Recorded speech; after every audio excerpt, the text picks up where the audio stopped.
suatu saat, waktu itu saya puasa atau pas dalam kondisi puasa, itu saya yang mimpi begini. Saya itu pergi ke Tanah Lapang, ya, di Tanah Lapang, tapi tidak terlalu luas. Dan di situ tuh banyak sekali orang ngantri, termasuk saya, dan ada 2 teman saya juga. Mimpi ini sudah belasan tahun yang lalu, tapi saya masih ingat betul. Nah, pada saat kita ngantri itu, seakan-akan di sana itu kita ngantri untuk mendapatkan makanan. Nah, setelah saya ngantri sampai giliran saya, itu ada Kiai Kakung memakai surjan, memakai blakon, itu yang memberikan mangkok. Nah, mangkok itu isinya adalah, kalau tidak salah ingat waktu itu, seakan-akan di sana itu saya merasa itu adalah kalau nggak nasi ya ketan gitu. Terus di mangkok itu di atasnya ada telur dadar, jadi menutupi selebar mangkok itu, ya. Nah, begitu saya menerima mangkok itu, beliaunya dangak gini ya, mengandalkan wajahnya, saya kaget itu. Saya kaget karena yang memberikan mangkok itu beliaunya sila begini ya, saya berdiri berjajar gitu. Beliaunya itu saya lihat loh, ternyata nuwun sewu, itu mantan presiden kita yang kedua, yaitu Pak Soeharto. Nah, pada saat itu saya melihat mangkok, wah agak banget ya, itu dalam hati saya. Terus saya matur ke beliaunya, menopo meniko bareng pulau bagi kalian rencang pulau, saya gitu. Karena pada saat itu, wah ini daripada nanti terlalu banyak, biar saya bagi ke yang lain, mungkin mereka nanti butuh lebih banyak. Tapi jawaban beliau cuma satu, dan itu masih saya. Ojo mengkum munda kalong, atau nanti jadi apa ya, berkurang, begitu kan? Nah, itu makna mimpi itu sampai saat ini saya belum tahu. Monggo saya mohon yang itu bisa medar arti. Matur suwun. Ya, Mas Bambang Rianto, orang luar mimpinnya sampean ketika sampean melakukan puasa, ya, sampean mendapatkan petunjuk, sampean seakan-akan berdiri di suatu tempat tanah lapang, ya. Di situ antri, ya, banyak antri, orang-orang antri, termasuk sampean antri, dan di belakang sampean ada teman. Nah, di situ sampean dikasih sesuatu yang bertempat di mangkok. Di mangkok itu ada nasi dan ditutup dengan telur, dadar telur. Nah, ketika sampean melihat yang mengkasih itu adalah dalam pandangan sampean itu mantan Presiden Soeharto, ya? Sudah mantan Presiden Soeharto, ya. Nah, terus sampean tanya, apa ini bisa dibagi dengan teman-teman yang lain? Jangan, ya, nanti tidak berkurang, ya. Jabarannya sekitar tahapan itu seperti ini, Mas. Ketika sampean posisinya, Mas, ya, posisinya sampean dalam laku itu kondisi pas, kondisi dalam luluh itu ibaratnya gini, sampean posisi itu pas, ya, jadi pas connect gitu, Mas. Jadi antara hubungan manusia dengan sang pencipta, ya kan, sampean itu pas waktunya, ya. Jadi pas waktunya tepat banget, ya kan. Nah, di situ presiden itu kan sang penguasa negara, ya kan, ibaratnya kan seperti itu. Nah, sampean juga sama, ketika itu sampean pas connect langsung, pas nyambung dengan posisi waktu tahapan itu sang kuasa yang menguasai hidup sampean, ya. Jadi seperti itu. Nah, situ tempatnya mangkok, ya kan? Mangkok itu adalah wadah kawruh, ya, wadah kawruh.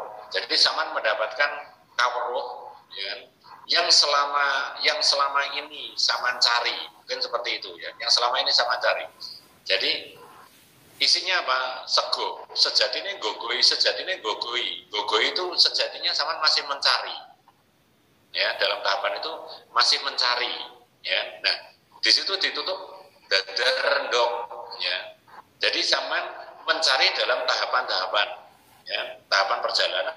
Di dadar itu adalah dites, ya, sejauh mana sampean mencari kesejatian itu. Endok itu sampean mau nggak nanti mengakui kebenaran? Ya, diono wong ngakoni kebenaran, diono wong duduhe kahanan. Yang tatanan laku, yaitu melaksanakan wujud kesejatian. Jadi, sampean tahap mencari laku kesejatian.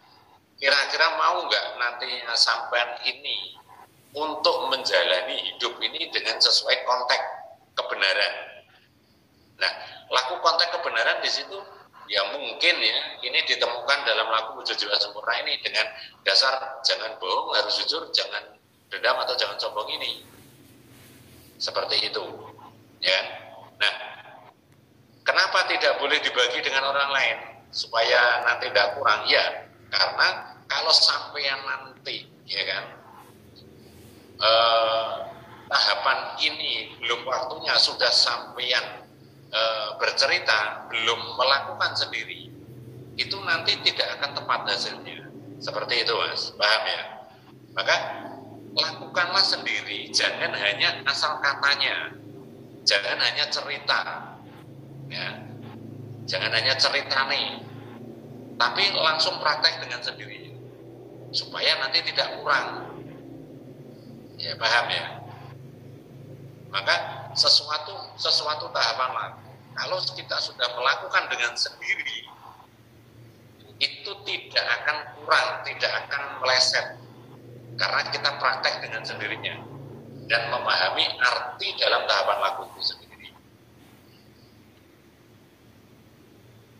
Paham, Mas ya? Jadi itulah laku kesejatian, Mas. Makanya sampean sendiri kan profesinya sebagai supir ya, driver.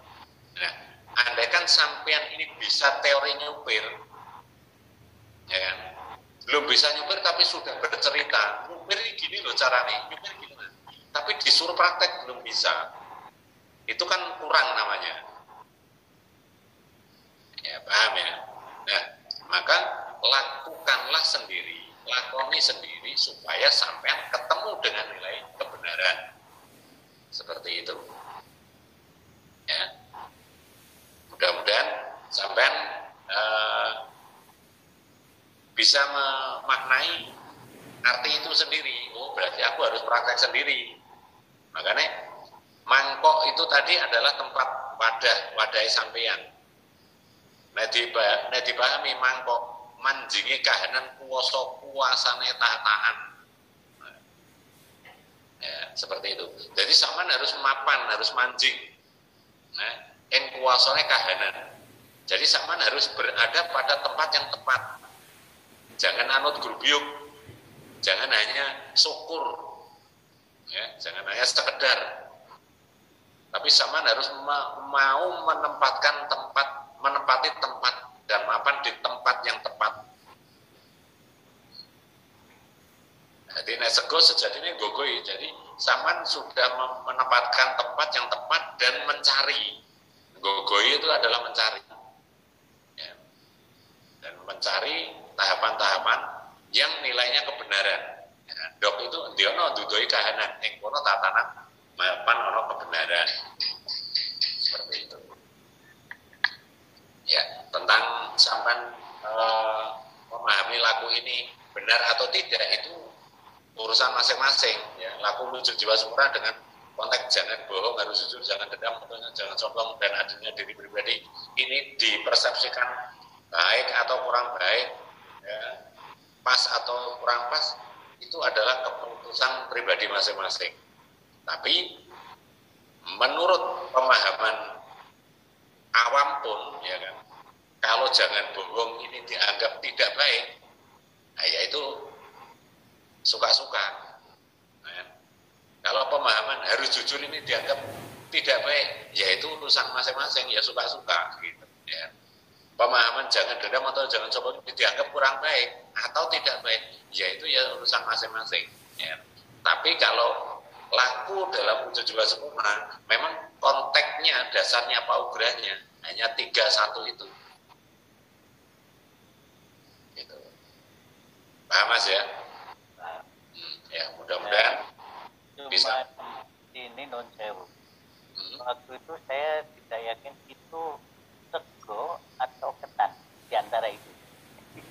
Oh ya, naik ketan berarti naik ketan juga apa Mas? Ya.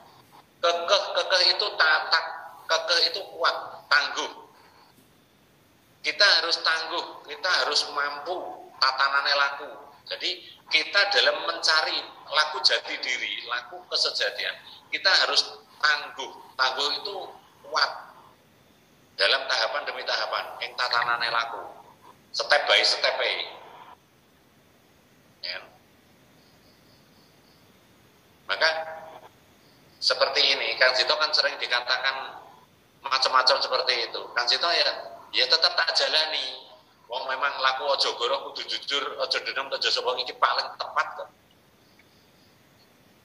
Sebagus apapun ya, ajaran-ajaran di luar ya, tapi kalau prakteknya masih melakukan kebohongan, kesombongan ya, ingkar dari tatanan laku, ya berarti tetap kurang bagus menurut Kang Sito.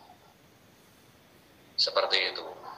Sebaik apapun yang dipromosikan, sebaik apapun yang disampaikan, tapi kalau sang promosi tadi masih melakukan kesombongan, melakukan kebohongan, ya tetap tidak baik. Gitu. Maka ketan itu kekeh ing tatanan laku nindakno titikan yang ucap. Maka zaman harus